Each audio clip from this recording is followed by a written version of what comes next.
Hi, in today's video, I'm going to be talking about 3 different categories of terminal illness and its trajectory or length of time to death. The first, I'm Nancy Lee. I'm a nurse practitioner. I'm certified in hospice and palliative care. I've been working with patients at or near end of life for 25 years. So let's get started. I made a diagram here in these 3 different categories. The first one is cancer, terminal cancer. This is organ failure, and this is frailty and dementia. This line represents level of function from low to high. This is time. Level of function, low to high, and time, same with dementia. In a terminal cancer patient, not all cancers are terminal. They'll get their diagnosis, they'll go through some treatment, and at some point, depending on the type of cancer, they'll have a steep decline, normally a week to 2 months on the outside before ending in death. In organ failure, they'll get their diagnosis, they'll go along for a short period of time, they'll have a dip in performance status. This normally represents hospitalizations. They will bounce back, but not quite to the previous level of functioning over time. This can be years and eventually end in death. Same with frailty and dementia, but it's more of like a gradual, bumpy, kind of slow decline. This can last many years, as much as a decade or longer. What I want to point out is I've drawn a line here. This is level of functioning, and when it hits this line right here in decline is normally when it becomes much easier to prognosticate or to tell someone how much longer that they have, because this normally represents a couple of months out from death.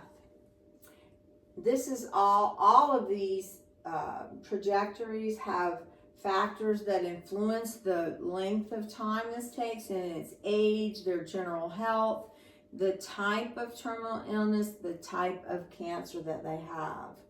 These 2 are the most difficult to prognosticate because people can linger quite some time in this area. But this, a terminal cancer patient, it's pretty textbook that once they get to here that we can prognosticate how much longer that they have to live.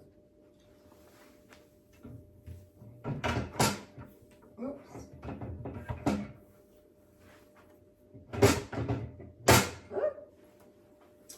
Okay. One thing I want to point out for me as a provider, functional decline is, for me, the #1 indicator that somebody is moving towards end of life.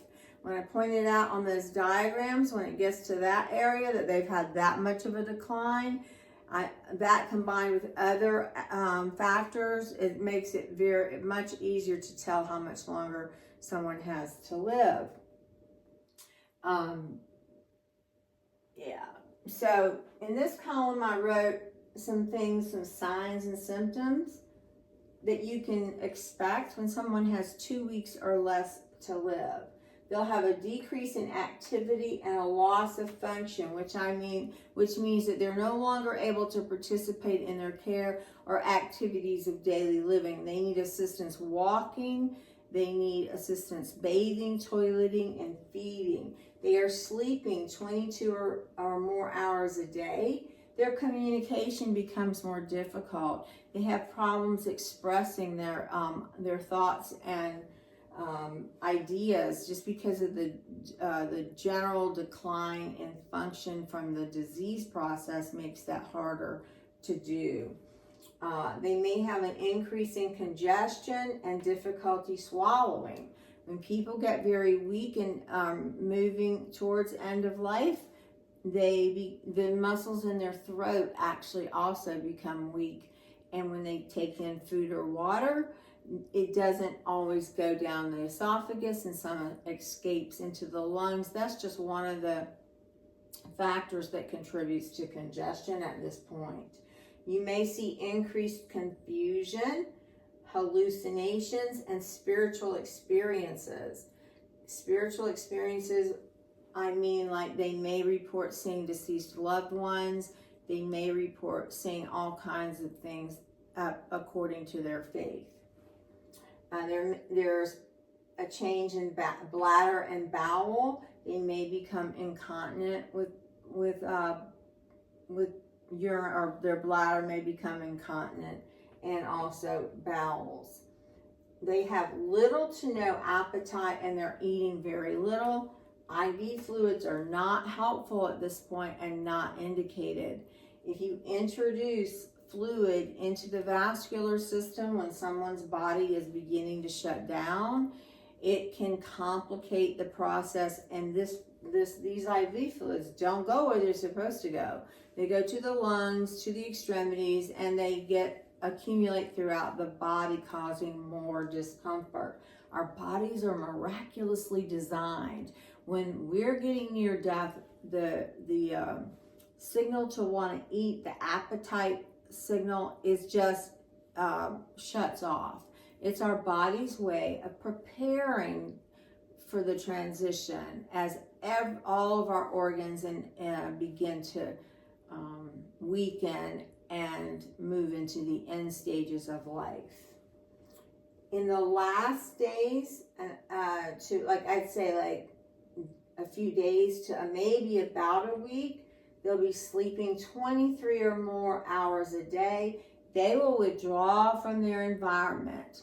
And I'm going to tell you that people have to pull inward and away from their environment as they prepare to make their transition.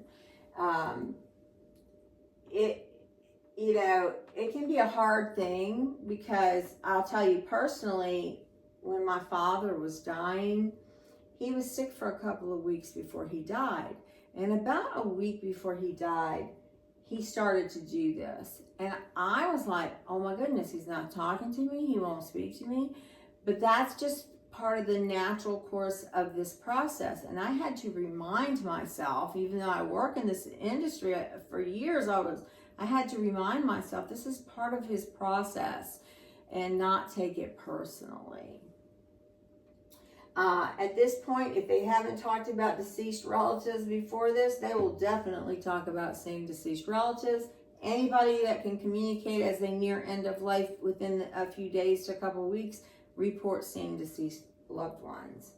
They will not be eating, and they require mouth care. They might enjoy some ice chips in very small amounts. I'm talking about a teaspoon or less, because they're having a lot of trouble swallowing. Everybody in this stage seems to like ice chips or small amounts of ice water. They will be incontinent, or they will have no output at all. They may be restless or experience something called terminal agitation. And terminal agitation can actually happen also 10 days or so before death. And it is a kind of restlessness that's different from just being anxious. You will see them pick at their bedclothes.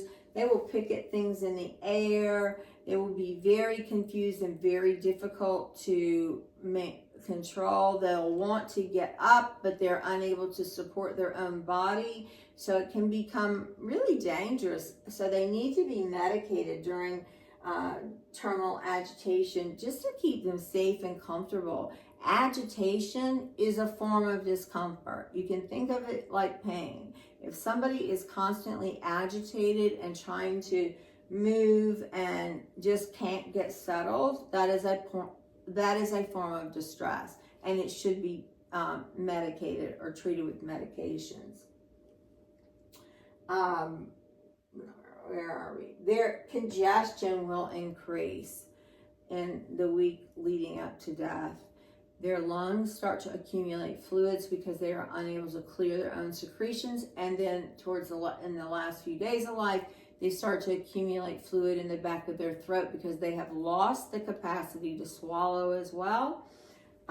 You've probably heard of this. Sometimes it's referred to as the death rattle. I prefer to call it terminal secretions. There are medications that can be used to help reduce those. I highly recommend that the minute someone hears a cough or a little bit of a wet cough, that they be started on these medications, and it may be somewhere in the 2-week range prior to death. Those secretions can be very difficult to control, and it makes it a little easier if you start those medicines early. That said, they should also be getting medications for discomfort in the form of an opioid, morphine, hydromorphone, fentanyl, something to help make sure that they are comfortable.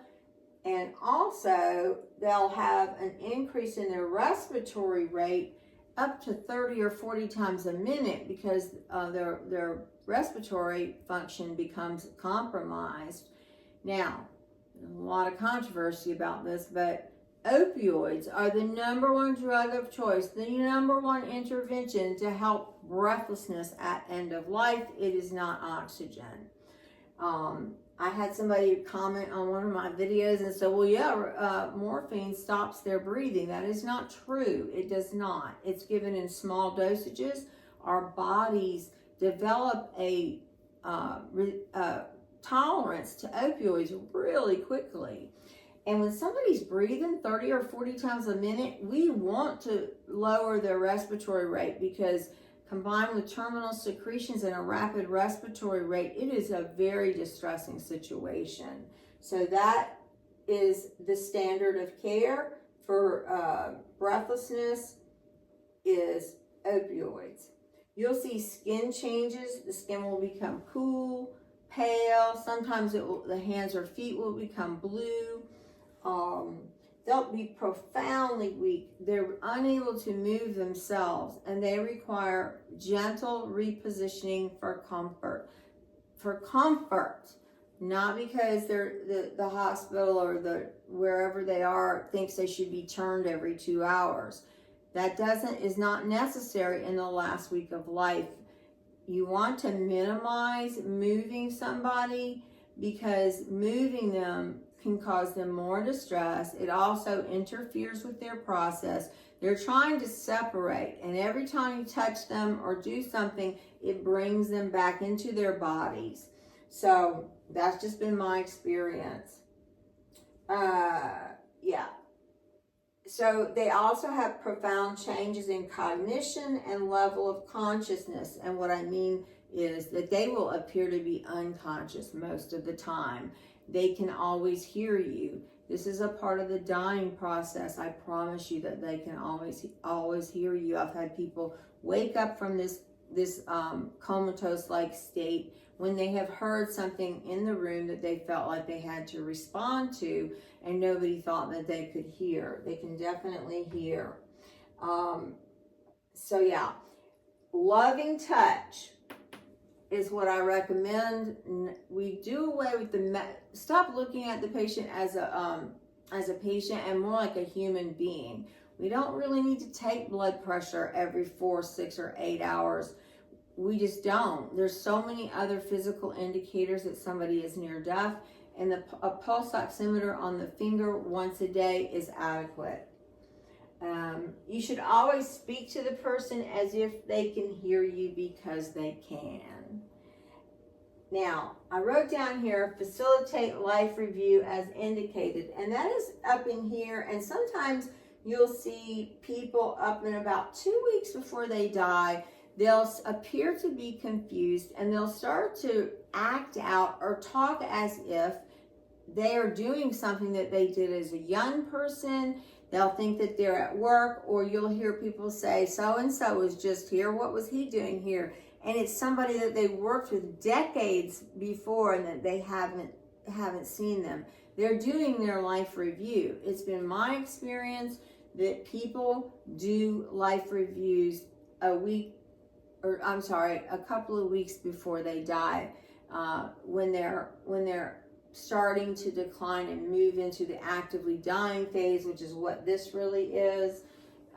They will do a life review. I always encourage families to, first of all, never argue with a person about when they're confused and talking about things they used to do long ago and thinking that they're supposed to be doing them now. Just try to reassure them and go along with them.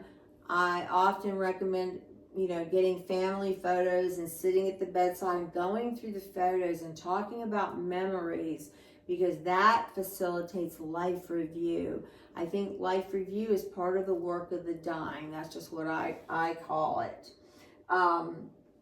In this section, I'm talking about medications. Medications for comfort should be scheduled for breathlessness, secretions, for pain, and for agitation. And what I mean by that is, even if somebody's breathlessness seems to be under control, that medicine needs to be continued, because you don't want to keep chasing breathlessness. Same for secretions, same for pain, and same for agitation.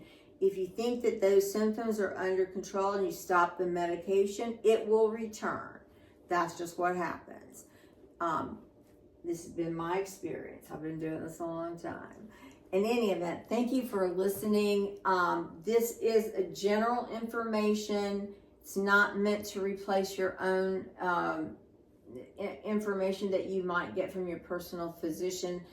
And it's just been my experience. I hope this was helpful.